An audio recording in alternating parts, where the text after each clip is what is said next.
Okay, so we're back with our friend John Erickson. John from Advanced Ball Striking. How are you, John? Great. Yeah, it's good to be back. It's been a long time, like a couple weeks. Yeah. We used to talk on the regular back in the old days. Yeah, and Yeah, then we went like 10 years without talking to each other. Now it's like back like old times, right? there you go. There you go. I got a question for you, right? So you helped this gentleman win the U.S. Senior Amateur. Lewis Brown. Yes, Lewis Brown. Right. Uh, what I'm finding is like those guys. Like there's a lot of these guys that are winning it, and they're like in their late 60s. You know what I mean? Like the guy, I can't remember who. There was one guy who's like he's over 70, Really? and Anyone? well, he's a three-time winner, and he made it to match play. Okay. So it's not like you know what I mean. It's it's an interesting. It's probably one of the harder ones to win. I think a lot of repeat winners. Yeah, I think so. Yeah, it was a great accomplishment that Lewis won that tournament. He's always been a great player. We met when we were kids at the Junior World Tournament at Torrey Pines, and we roomed Okay, together that week, and then we good friends through college. He was at the Georgia Bulldogs. I was Fresno State Bulldogs. So, just kind of laughed about that. And we traveled together on the East Coast, playing all the big amateur events. I won the conference championship. So I got invited to, the Sunny Hannah and the Porter Cup and the Western Amateur and all that stuff. All those, the Northeast those are good Amateurs, ones. the Rice Planters and the Southern Amateur, just, the summer circuit. You just go out and play all The those. north and south. Yeah. Played all those tournaments. And so we traveled together in the summer, and so just great friends. And then he was having I don't know, I'd say a little trouble with his game, but he came out and visited me, and so we just kind of worked on some of the Hogan module stuff. And he's a really good player, so it was easy for him to relate to what I was saying, because it just probably awakened some things that he might have been doing in the past. And so he kind of worked on that for a few months, and the next thing I know, somebody was calling me up saying, "Hey, your buddy Lewis Brown just won the U.S. Senior Amateur." I'm like, "Okay." I mean, I'd love to take all the credit for it, that it was because of my teaching, but I just got him pointed in the right direction again with some of the transition stuff that I teach in the Hogan modules, and he did say that it was helpful. So I will take that, but it's really him winning the tournament. He's a good player. Yeah. I mean, for if a coach takes a junior player and they take them all the way through juniors and college and onto the pro tour and they win the U.S. Open or something, then that's a totally different thing. A lot of these famous teachers get famous because some already great player comes to work with them, and then they win a tournament or win a major, and then all of a sudden, they're the flavor of the month, for teaching. And Yeah, so and that yeah, happens a lot where the guys bring them up through the ranks, and they yeah, succeed, bringing them up through the ranks. I mean, that's NCAA's, U.S. amateurs, and somehow the guy gives his old coach a Dear John letter, and then moves on to the tour coach, and guy's a great player already, so Yeah, it's like hard. Tiger, right? I mean, Tiger won the junior world championships, and he was a great college player and all that. And his dad taught him, right? So I mean, I think his dad should get the main credit, right, for teaching Tiger. And then he worked with a series of, he worked with Butch, and he worked with, I don't know how many different. I don't even know the names of the Yeah, players. but that's a testament to the validity of it, because here's how it is. He's got 15 majors. I've already said this once before. He wins 7 with Butch, right? Goes to Haney, totally different swing, right? Wins 7 more with Haney, right? Goes on to Sean Foley. He doesn't win a major. He's coming off this, the personal drama stuff. He doesn't win a major, but he wins like 6 times that year. Goes to the President's Cup, dominates there, right? Then he has all this. He moves on from Foley, go, gets physically hurt and stuff. Then he goes past Chris Como, right? Then he's on his own. He turns around, he wins another major. So Yeah. I mean, he could probably win a major no matter what, despite who's, Well, if you're out there, then come and see me, and I'll get you one more major, I promise, and then I'll be famous. It's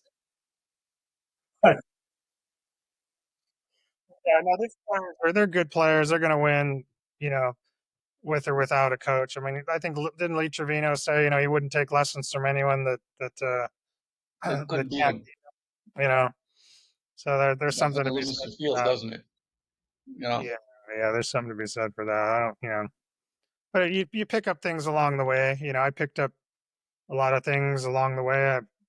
I learned a lot from Ben Doyle. I learned a lot from Greg McCatton for sure. yeah, Those were kind of my dad, of course, taught me as a young junior, and just taking lessons from my dad, I was able to win the LA City Junior Championship for my age group when I was, I don't know, the 13 and 14-year-olds or something. And I think I beat Dennis Paulson or something on the last 9 holes, and that was like a big thing. But that, that was like, yeah, Dennis Paulson went on tour, didn't yeah, no, Dennis was a good player. We were he was 1 year ahead of me in junior golf, so but every time we were in the same age bracket, if it was like 13 and 14-year-olds, when I was 13, he was 14, and then I'd have to play against him, and then the next year I wouldn't have to play against him. I'd have to play against the he? guys Right. behind.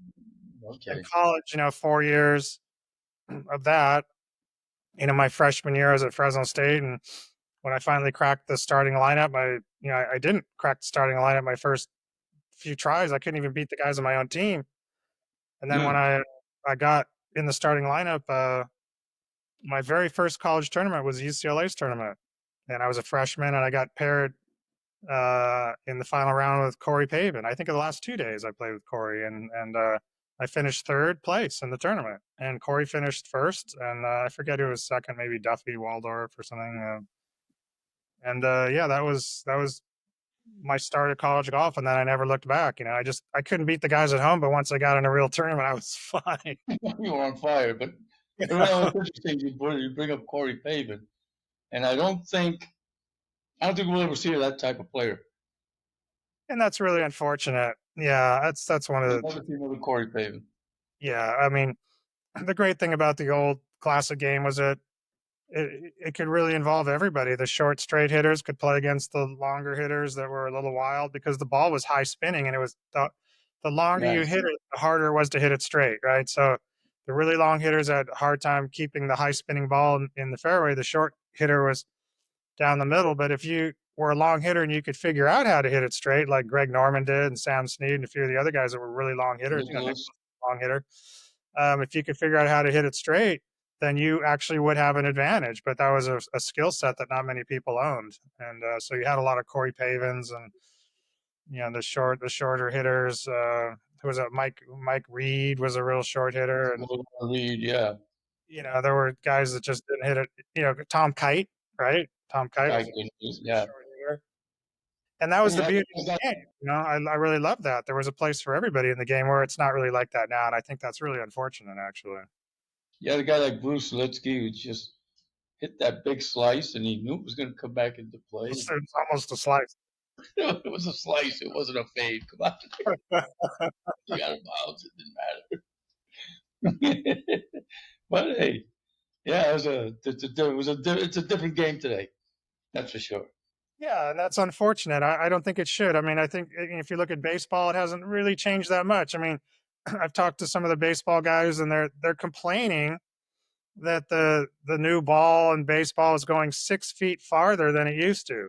And that accounts for a lot of home runs. 6 feet makes a difference. The golf ball is going 50 yards farther. Think about that. It's like you can argue about baseball, but 6 feet, yeah, maybe. But the golf ball, it's going 50, close to 15% farther than it used to. So that for every 100 yards, it's going another 15 yards farther. 200-yard shots now going 230. So that it obliterates all the classical courses don't make sense anymore. They're not playing like they were designed, and that's a whole. We'll do another talk. I'll be We'll do back it. to talk. All right. Yeah. But all right. So let's get into this. We're talking about the reigning senior open champion, senior amateur champion, right? Yeah, And Lewis. you said Yes. that you had uh, helped him out with some transition stuff from your Hogan module. So let's get into the Hogan module. Yeah. So the Hogan module thing, basically kind of started. Well, I mean, it would have started for me a long, long time ago, back in the 1980s when I was kind of departing from the golfing machine and going on my own path, taking what I'd learned there and saying, okay, now I've got to switch things up a little bit. So I started studying Hogan a lot, and I picked up some things. The thing I noticed about Hogan's swing is it really looked different. It just looked totally different than anything I'd ever seen. And the reputation that Hogan, had been, it's kind of unanimous that he was the greatest striker of a golf ball. I mean, is anyone going to argue that? Doesn't say that, well, it was Snead or it was Nicholas or it was, Tiger or whatever. But even Jack, I just released another video today on YouTube, and I was talking about, this different swing planes between, say, Hogan and Nicholas, where Nicholas would kind of get above the plane and kind of drop it and slide it down in. Hogan was under the plane, bringing it back up, and I demonstrate that. And it was just a couple of days ago that Nicholas was on TV talking about Hogan, and he was saying that I think it was 1960 maybe, um, and it was the first time that he got paired with Hogan, and Hogan had hit all 18 greens the first round, and the second round he was playing with Nicholas and he hit all 18 greens, and then the third round he's playing with Nicholas and he hits the first 16 greens. So he hits 52 straight greens. Yeah. You don't see that often. So that's, Nicholas talking about Hogan being the greatest. You could say Okay. Jack's the greatest player, but he's saying he's saying Hogan was the greatest striker. Gary Player would say the same thing. He would say that Hogan was the greatest striker. I did not get a chance to, I'm not old enough. Well, I shouldn't say I didn't get a chance to see Hogan play live, but I did see Sam Snead play live at Riviera when I was, gosh, maybe this was in the 1972 or something, maybe. And Sam was still actively playing a little bit. And I remember my dad taking me to the LA Open, and we watched Sam Snead play 9 holes and said, oh, let's go watch Sam Snead. And, I remember watching Sam Snead hit a 1-iron into the second hole at Riviera, just knocked it right on the green, just so I was almost there to get to seeing Hogan at the later part of his career, but fortunately, we have some good footage. There's a lot of footage of Hogan's swing from different angles, and of course, the Shells match is probably the best footage of him playing, and he hits every green, every fairway, and all that, which wasn't really that unusual, from what I understand. Talking to the old timers, that Al Barkow is a good friend of mine. Also, of course. Yeah, Al was walking the fairways with Hogan during that Shells match. He was there on site, and he said it just wasn't uncommon to go out and watch Hogan for a couple rounds and just never see him miss a fairway. He'd just get up and hit it down the middle or pick the right side of the fairway, the left side of the fairway, wherever he wanted to hit it. And so Well, just to let me give you a quick stat that I got from Lou. I think Lou Stagner is a guy from. Statistically, it's easier on the PGA Tour to get a hole in one than it is to hit 18 greens in regulation. Do you believe that? well, I've hit 18 greens in regulation many times in my life, and I don't have a whole lot of hole in ones, so I don't know. Maybe I'm Well, due, huh? my point is that like the priorities aren't the same. Yeah, yeah. The way the game is, it's not. No, but go ahead with the. Sorry. Yeah, we don't see a lot of that now, but anyway, so just getting back to the Hogan thing, so I just started studying that a lot, and the thing that I thought was interesting about it when I was first studying Hogan was how he would take the club to the inside on the backswing. He never took it outside like Trevino. He tucked it to the inside, and he got to the top, and then as he would move laterally and change direction, the shaft would flatten even more. Now, what is that? Because most people that take it inside, you want to cross it over at the top, right? Over You the take it top. inside and you go over the top because that's the natural path. Even Lewis Brown, that was his thing. His teacher was kind of a Hogan disciple kind of guy. And then when you read the book, and it has the two planes, it has the one plane and the tilted plane to the inside. Anyone that's watching this has probably read Hogan's Five Lessons, and that second plane that points to the inside, that would basically tell you to cross it over at the top, because that's how you would get onto that inside plane. You would cross it over.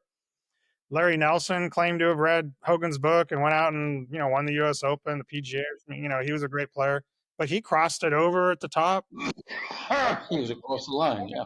Hogan didn't do that, right? So Hogan never crossed it over at the top. So Hogan get it laid off at the top, going the other way. So that was something that was kind of mysterious to me in the beginning. It's like, what's going on there? He's taking it inside, but he's also it's flattening out. That was a strange thing. And then his hand would come in really close to his body, like his right forearm would almost graze his right thigh as he's going very tight, close in into the body. His hands would actually come in lower at impact than they would be at address. I'm not that concerned about where the hands are at address, because you could have them high or low and get at the same place at the top. Who cares? But very few players are you going to see their hands come in lower at impact than they are at address. That's a very unusual feature. And then of course, from a down the line view, you would see Hogan's hands just disappear around his body really quickly, just cutting low left and around really sharply, and the club face kind of keeping looking at the target longer. And then the strangest thing is to do that and then have that great extension of the shaft. Now that's easy to get if you have a swinger's release and you're throwing your right arm at it with a big high finish, and you can get that extended thing. But try and go low left and around and get that the shaft to do that, to look like that up into the finish. That's a whole nother thing. Never seen anybody really do that before. So those are kind of the main features. So what I started to do was to try and kind of reverse engineer everything and just say, okay, let's just forget about positions, forget about what Hogan says in his books or what other people say or anything. Let's just look at what the shaft is doing and what the club face is doing. If we look at what the shaft is doing, and then that we look at what the club face is doing, is it shut? Is it open? That's going to cover the three-dimensional aspect. The club face is going to tell you how the shaft is rotated, right? And if we look at the shaft itself, it's going to tell you its spatial awareness in time and space. Where is it? Is it laid off? Is it upright? Is it over here? Is it over there? So I just basically looked at that, and then I thought, okay, if I were to get those clubs, get the golf club into those positions where the shaft is, what would the body have to do to make that happen? And then that's where the puzzle gets even more complicated, because you try these things and you do one thing and then something else gets messed up. You do this over here and then it doesn't work over here. And it was basically about, I'd say I kind of worked on this stuff pretty intensely for about, off and on for about 10 years, really. And I didn't really want to release anything that I didn't think would be pretty accurate. And I think to really understand Hogan's swing, you've got to get inside it. You have to just get inside that kind of a swing. You've got to understand what's going on, but to understand what's going on, you kind of have to get inside that kind of swing to understand what's going on. And I did have I was kind of pointed in the right direction with the golfing machine with certain things. That definitely was, okay, a lot of good things there, but then there were a lot of missing parts or things that didn't make sense. So it was kind of a process. And I get a lot of at the advanced ball striking site, which is a very broad umbrella. I mean, we would cover all kinds of different setups and backswings and all these different things. It's not a one way. It's not like this is an ABS swing. That's not like that at all. Only through the strike, what I would call from P3 to P4, the parallel before impact to the parallel after impact.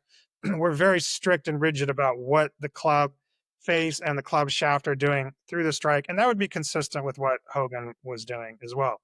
But there's a lot of ways to get the club down on the 430 line and then rotate through. You can take it out and up and upright and flat and, all the different ways of doing it. Because we don't hit the ball in the back. Good coaches refer that to the funk.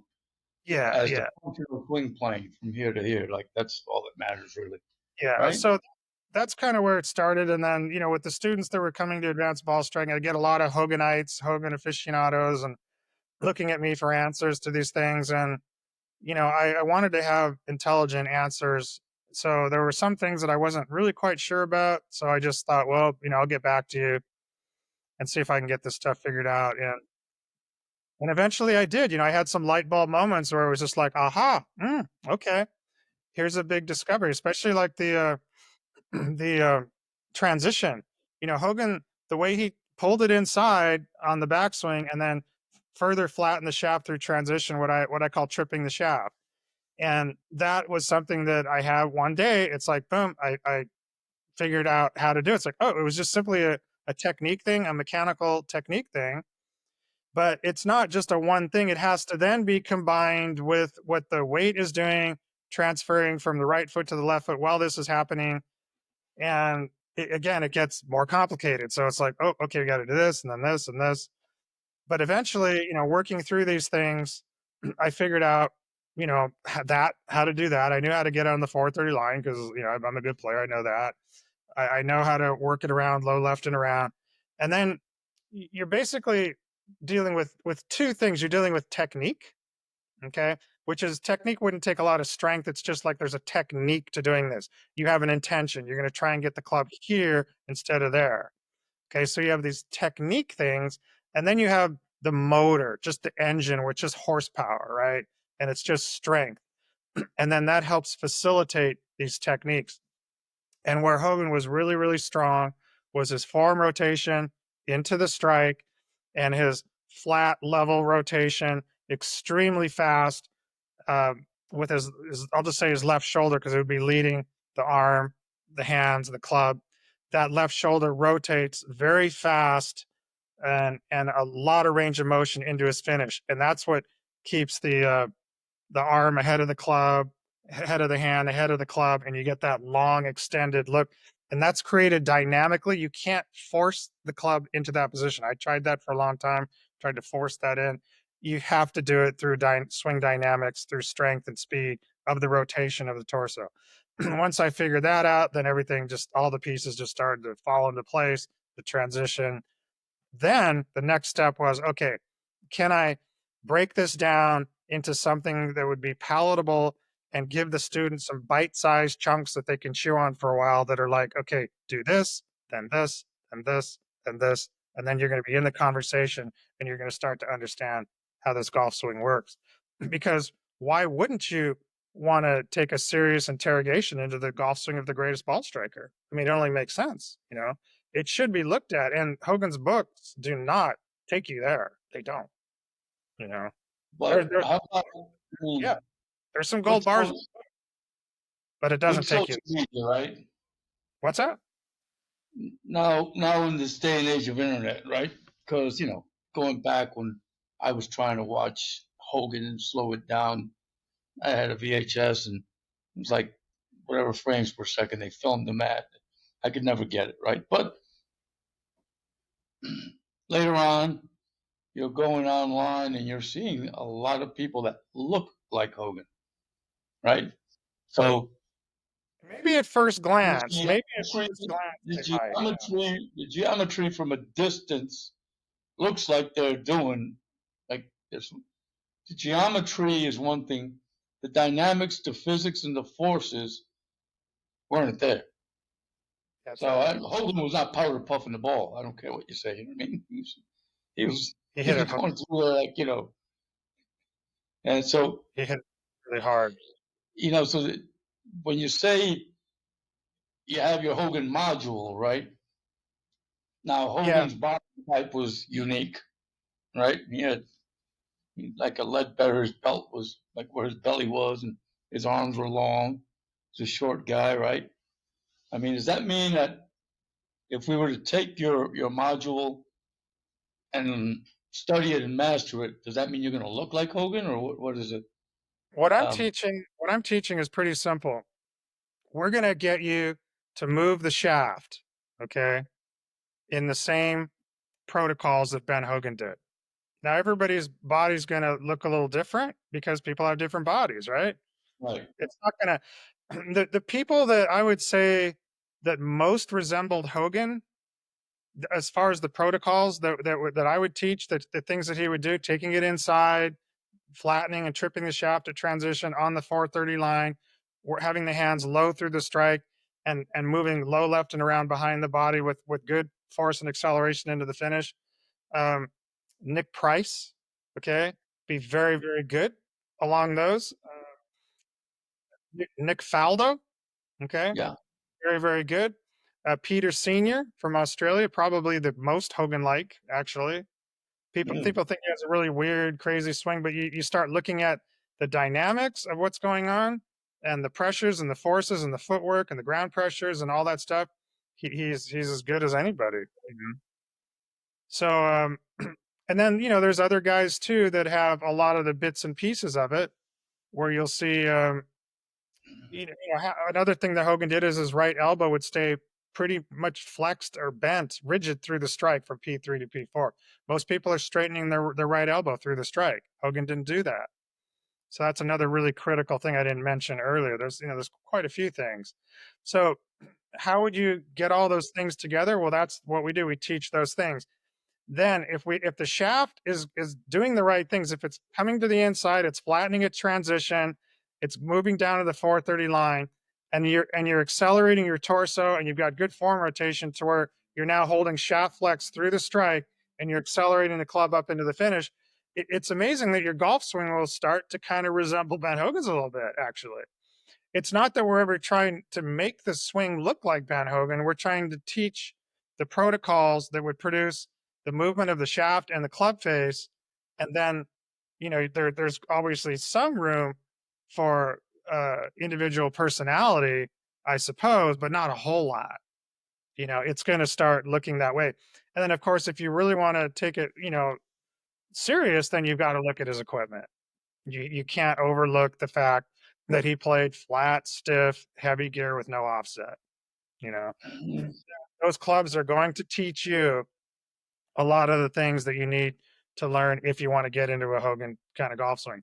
And the question is, why wouldn't you want to get into a Hogan kind of golf swing? If you had the knowledge and the ability to get there, you had a teacher, you had a direction, something like what I'm presenting here. It's a fantastic way to hit a golf ball.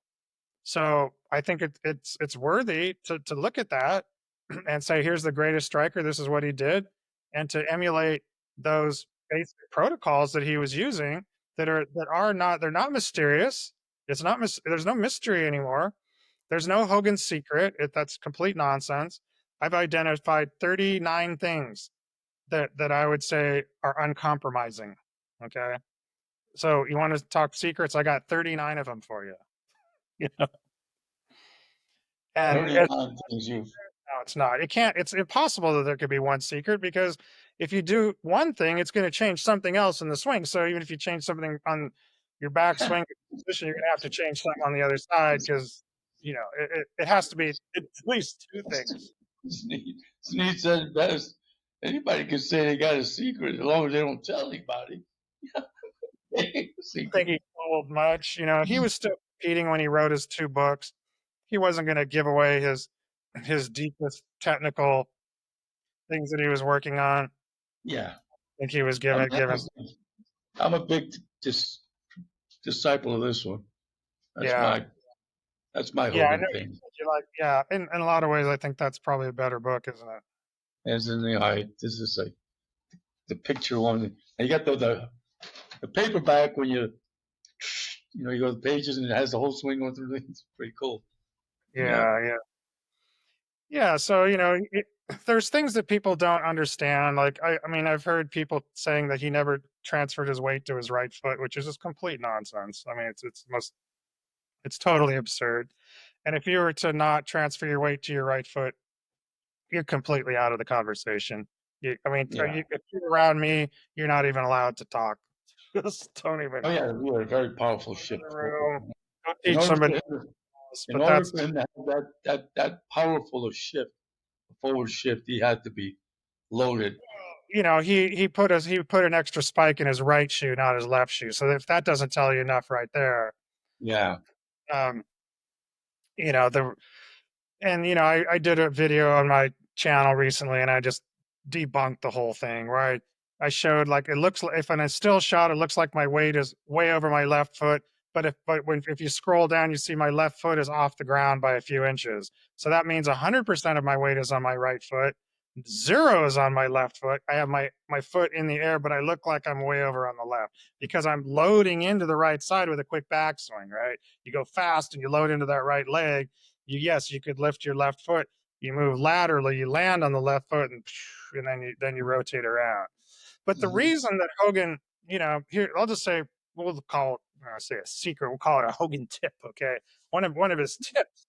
Okay, tips would be the reason that he would move laterally so much, okay, would be to start the downswing without spending the rotation. In other words, he could keep his shoulders and his hips very closed into the downswing by moving laterally. By moving laterally, you start getting the club moving towards the ball. So you're starting your downswing, but you're not spending your rotation. If you look at Hogan, he was very closed, well into the downswing. And then as he's going through the strike, his hips, his shoulders, torso, everything just spins out, spins really hard and aggressively through the strike, not like what's being taught today, where everybody's opening up early right from the top and all that. That's a whole different method. If somebody, there's a lot of ways to hit a golf ball. I'm not going to sit there and pass judgment on that stuff, but I will say that's not what Hogan did. And if you're going to drag those conversations into Hogan, Hogan opened up early from the top. No, no, no, he did not. Okay, he just didn't. Just didn't do that.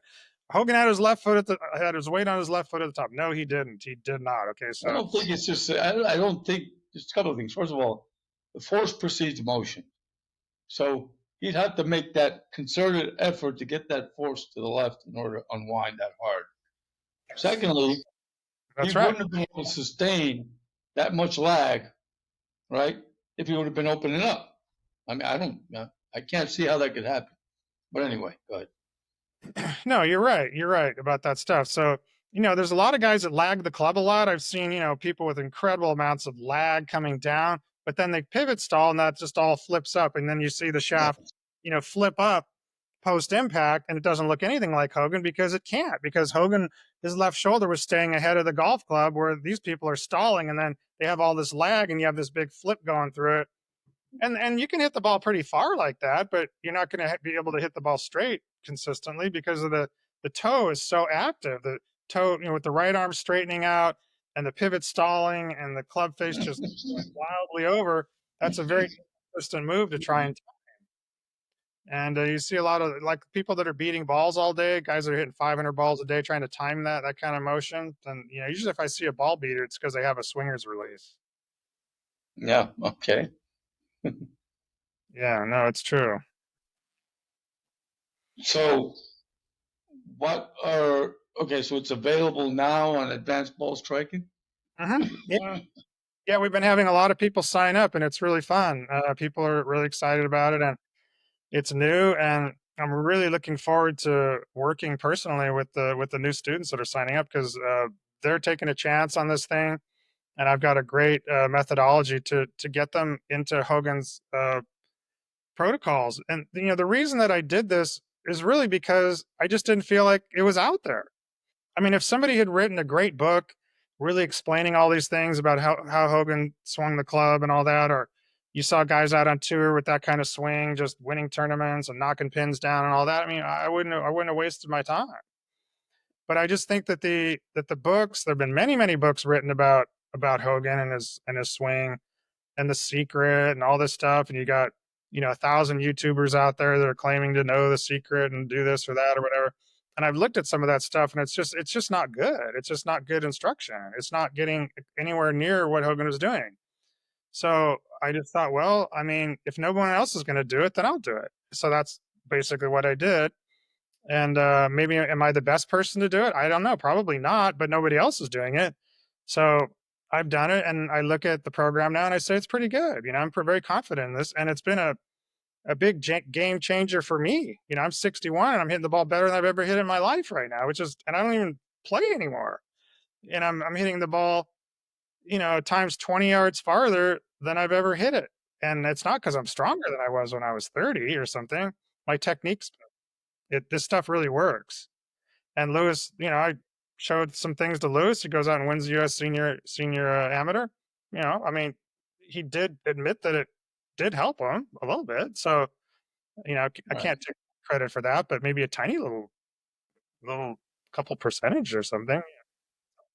But Okay. one of our other ABS students started working on this stuff, and he went out and won his first tournament he'd won. And I mean, he'd won a tournament first time in I think about 12 years. Went out and had 7 birdies the last round, and won his club championship.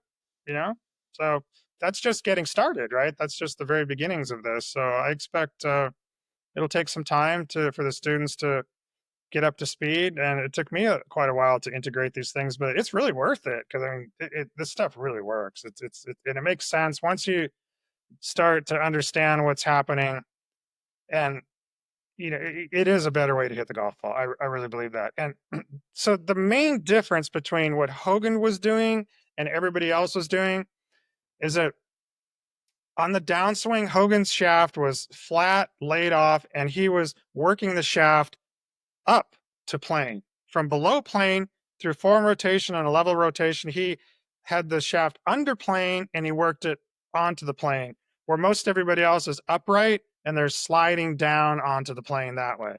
Okay. So if you watch Nicholas, it's up and he comes down, sliding down onto the plane. And then you've got Hogan under the plane. So now he's able to rotate aggressively to get the shaft to come up to the plane, and then by turning level, keeping the right arm frozen through the strike, it eliminates that excessive closing of the club face, and he can turn aggressively and hard through the strike and not have to fear hitting the ball left. And it just takes the left side of the golf course out of play. George Knudson was a big disciple of Hogan's and one of the great masters of that technique. I don't see anything that Knudson does that's incompatible with what Hogan was doing. And Knudson was considered one of the greatest strikers also, and he was a Hogan disciple. And you see it in his swing. Now he doesn't lag the club as much as Hogan did. Maybe his wrist didn't cock as much or whatever. His own body is different. It's not the same body, right? But he took the club inside on the way back. As he transitioned, the shaft flattened just like Hogan's. He got it down the 430 line. He turned level through the strike. He had the frozen right elbow going through the strike, and he had good acceleration through it. Maybe not quite as good as Hogan's. Probably nobody ever will be like that, but I don't think you necessarily have to be like that good to have incredible ball striking abilities. So it's a worthwhile thing to pursue and to go after, and I'm excited about it. That's good. So far, has anybody completed this course? No, we just released it a couple weeks ago. So where are we right now? We're in the middle of March right now. What's the date today? 20th. Yeah, today's the 20th and 2025, right? Isn't that what year we are? Okay. 2025, March 20th. And yeah, we've already had, about a dozen people sign up and just in a couple of weeks. And it's exciting to be working with new students on this new stuff. So I'm very, very confident that this is going to work for even, novice golfers because, you worked with Greg and Ben Doyle, right? And McCatton. And, one of Hmm. the things that, I think both Ben and Greg told me when I was young was, it's just as hard to break good habits as it is bad habits. You know? So if you can learn good habits, just learn the right way. Just do it right the first time. Get into this, do the drills, you know, change your swing DNA, or as we read the talent code book, which was very good, talking about the myelination of the neurological system and stuff. But basically, grooving your swing. Get it into your kind of muscle memory was the old word. Of course, the muscles don't have memory, but it's just a term. Muscle memory. I know, I know. People understand that. I like to speak in common terms to people, not getting all scientific or it's just going over people's heads or whatever. And just work on it, drill, drill, drill, drill, drill. And you can do this without having to beat balls because, pounding golf balls all day long can be very negative if you're just watching the ball go all over the place and all this. I'm a big believer that if you can learn the form and the body and the club, just work on the shaft and what the club face is doing and get that to work correctly. Swing, indoors just without a ball, just get on a mat or on a carpet or whatever, working with an impact bag, strengthening, getting all the protocols down and just get your body to do the right things and get the shaft to do the right things. Then you put a golf ball in the way and hit it and like, boom, there it is, Kind of what Rory just had. He said that they asked him, "Oh, well, yeah, I just went into a net, didn't want to see the ball, didn't care about the ball." So he was trying to flatten. Actually, I think he was trying to flatten his plane a little bit or something. I don't know. Whatever micro move he was trying to make, he didn't want it. He didn't want ball flight to affect his. You know what I mean? Because the tendency would be to try to correct it, right? Yeah. So if you're slicing it all over the place, you're just going to try to keep coming further and further over the top to try to do something right because it's going right. You figure if it's swinging left, it's gonna Gonna make maybe that's driving range 101, isn't it? Well, golf's a frustrating game if you don't have good direction, because where do you go?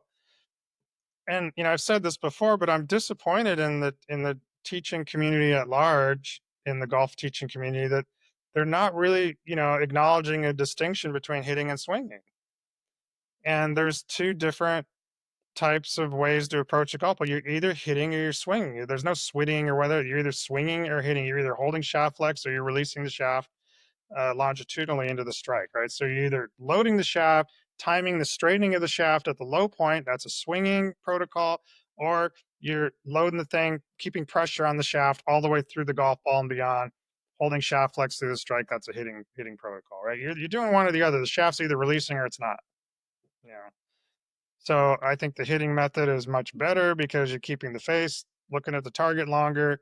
You've got pre-stress kinetic energy in the shaft, which is then puts feel in your hands. It's just like if you took a golf club and pressed it against a door jamb and you press hard, you're going to have a feeling in your hands. You can feel something more than if you don't do that. So that's going to give you an awareness of where the club face is. And the ball, I believe, reacts a little bit better off a club that's accelerating than one that's not. So those are the reasons to be a hitter. And we could do a whole 2 hours on that, right? But But hold on but now. You're doing one thing, right? The golfing machine is describing something else. So these guys are talking about this piston action, which, you know, so if you said like a right guy arm, like Stadler or Peter Lonard or Craig Parry, right? Those guys are pounding it with their right arm. And they're all slightly over the top, right? yeah. So the golf machine, had hitting and swinging, but I don't think that they had the right hitting approach. I think they had the right swinging approach. That for a swinging protocol, if you go down that route and you say I want to be a technical swinger, then I don't think there's better instruction out there for that. Go and see. Well, I mean, Ben's passed away, but go see Greg McHatton and learn to do that. I mean, he'd be the guy. I think he's the top guy for that for swinging. If you want to hit, then the golf machine doesn't really cover that pattern, or at least none of the. I don't really see anywhere in the golf machine where it talks about. I guess it would be zeroing out the number one accumulator, so you wouldn't have a four barrel. In golf machine terminology, it would be like zero out number one, but have an accelerating pivot going through. It's not really taught as a stroke pattern.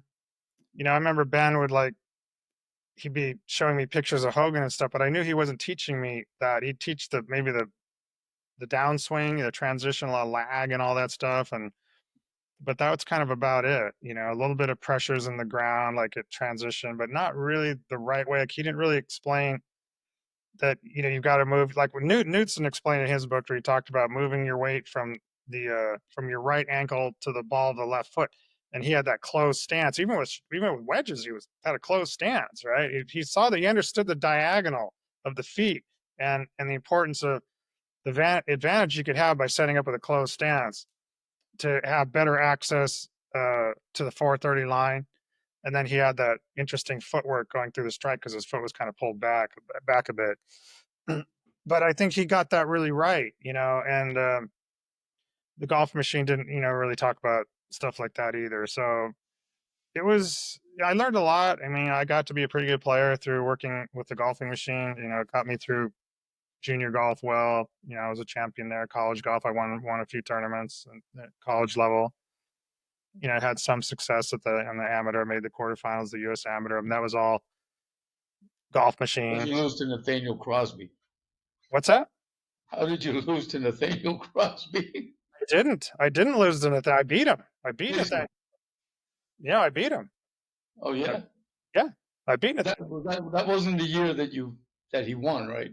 Oh no, I think I played him the year after he won, or the 2 years after he won. But I played him in the second round, and I beat Nathaniel Crosby, and he was a defending champion or the year before. I can't remember exactly, but that was 1983 at North Shore, so you could look that up. But I want to say Nathaniel won in 81 maybe at Olympic Club. But yeah, no, I rolled in a 20-foot putt on the 17th to close him out, beat him.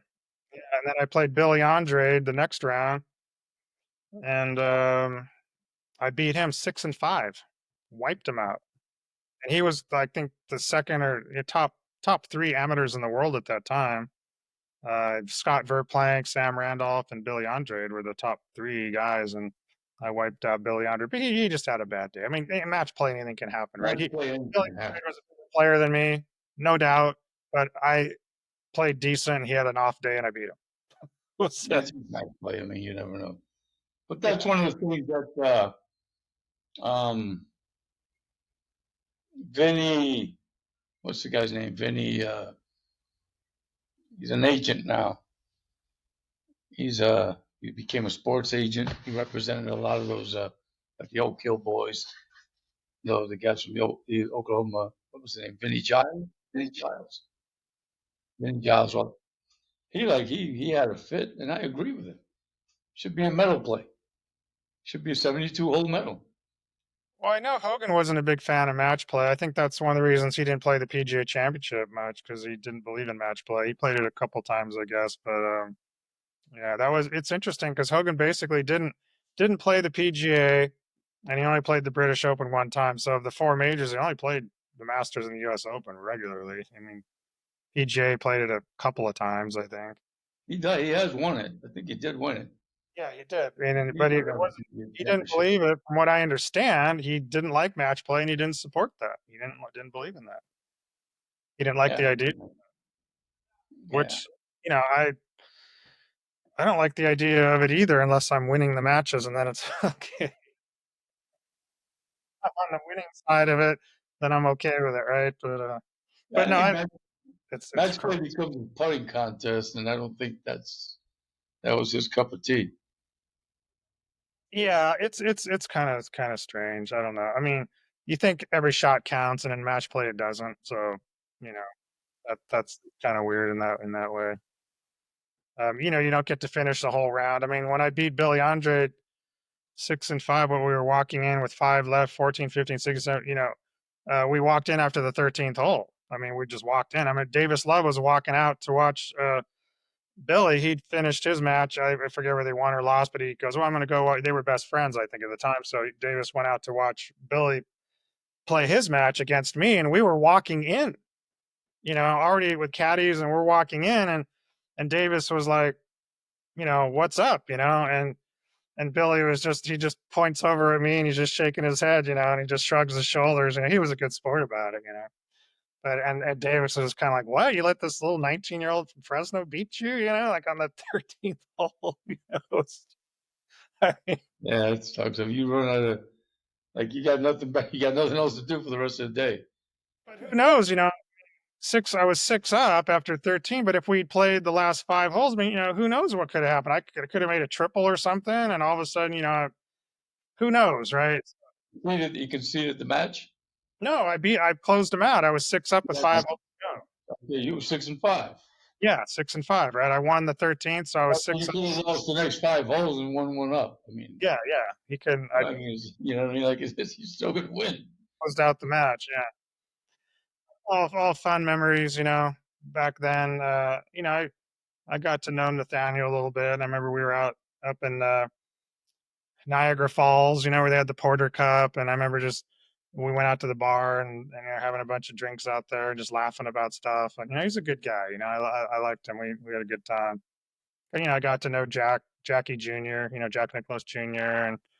and just some of the, it was just a bunch of good guys out there and good sports and real gentlemen that respected and loved the game, and they were good winners, but equally good losers. They'd shake your hand and wish you well, and Yeah, but that's the spirit of the game. Those are real golfers. You don't see that much yeah, anymore. yeah, it You don't was see just much. a game of respect and integrity, and people didn't cheat and all this stuff, and it was just a good era, a good era to play in. Yeah. Yeah, so if somebody wanted to uh, get into the Hogan module and study with you, they would go to sign up at Advanced Ball Striking. Yeah, you can go to advancedballstriking.com and just on that homepage there, it'll just take you right to the modules if you want to sign up. It's something you can sign up for instantly, and you get access to the whole course immediately. It's a little different than what we were doing before with the ABS modules, where you graduate from one module to another. But this is really meant for advanced players, ideally, and most of a lot of our students so far are just people that have graduated the advanced ball striking class, right?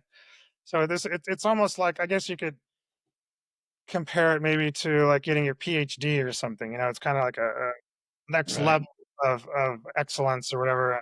And, So you had when the site, you said the site went down for a while, right? A couple of years, yeah, 10 years. maybe like yeah, from kind of 20, I want to say 16 to maybe 2020, 21, somewhere in there.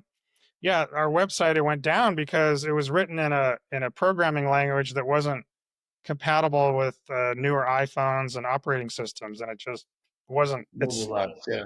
died a slow death until one of my students, William Hanish, who's a brilliant computer guy, and he's in New York. He's right in Manhattan, and he just communicated with me. He said, "Look, let me see if I can write some code to take the old site into a newer platform on discourse is what it was written into, and there was nothing existing. You couldn't. I talked to all kinds of people, and they're like, well, you'd have to input the whole. We had 450,000 posts on the site, and you'd have to line by line put them all in. It would take me years, just that. So Yeah, yeah, yeah. he was able to write some code that was able to transfer the old site into the new site on modern discourse, and he said, just give me a couple months of to work on this. And next thing you know, he said, he sends me a link. He says, hey, check this out. And there it is. It's all back up and running again. It was just a miracle. I mean, because without William Hanish, I wouldn't be here talking to you right now. I'd be fishing, actually, probably like He's fishing like for a nice guy. Yeah, he wrote me something New York. else. I play some of the courses I play. He gets out there. Well, you live in Manhattan, Yeah. and you live in Manhattan. Nobody has a car in Manhattan because it's just too much. So he's playing the yeah. So saying yeah, recognize guys. So in that time span, right? Because you guys are hardcore. The ABS guys are like they're Yeah. I hardcore. think that's a good description. We're pretty hardcore. It's like if you really want to get into go down the rabbit hole of this stuff and really learn the fine details of it, of striking a golf ball in a more sophisticated way, of the way the greats did, then you probably will find your way over to us at some point. Somebody will recommend it, and we've had everyone's kind of a fanatic, and it's good. I like working with fanatics. It's good. That's That's a good one. That's a good crowd. But while the site was down, they must have been fiends. So. All right, John. Well, good talking. We'll catch up again. We'll do another one. How's that? Thank you, Johnny. Take care.